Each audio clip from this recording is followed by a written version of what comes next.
धेरैजसो केटाहरूलाई थाहै छैन कि प्रो प्लेयर भनेको के हो, नोबडा भनेको के हो होइन। जुन मान्छे कस्टममा गएर वान ट्याप हान्छ त्यो प्रो प्लेयर, जसले चाहिँ बडी सर्ट हान्छ त्यो चाहिँ नोबडा रे, बट रे। त्यस्तो चाहिँ होइन है त केटा। किन भन्दाखेरि कस्टम भनेको एउटा सानो मोड मात्रै हो कि, एक प्रकारले यो डुप्लिकेट हो।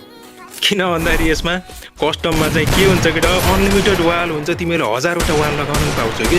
त्यही भएर कसैको पनि कस्टमको गेम प्ले देखेर त्यसलाई प्रो प्लेयर नोबडा भनेर जज गर्न चाहिँ मिल्दैन है केटा। किन भन्दाखेरि फ्री फायरमा मेन भनेको फुल म्याप हो।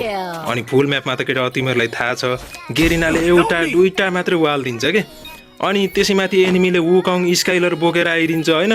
जस्तै तिमीसँग एउटा मात्रै वाल छ, स्क्वाडले रस गर्यो, अनि त्यति बेला तिमीले बडी सर्ट हान्दैन, म त प्रो प्लेयर हो, मैले हेड सर्ट हान्छु भनेर हुन्छ र। वाइड 4x4 भए पनि भुटेरै मार्छ नि हौ त्यस्तो अवस्थामा त। त्यही भएर केटा होइन, मलाई चाहिँ के लाग्छ भन्दाखेरि प्रो प्लेयर भनेको जुन मान्छेले दिमाग लगाएर खेल्छ, अरूको इज्जत गर्छ, त्यो चाहिँ प्रो प्लेयर हो। तिमीहरूलाई के लाग्छ कमेन्ट गर है त।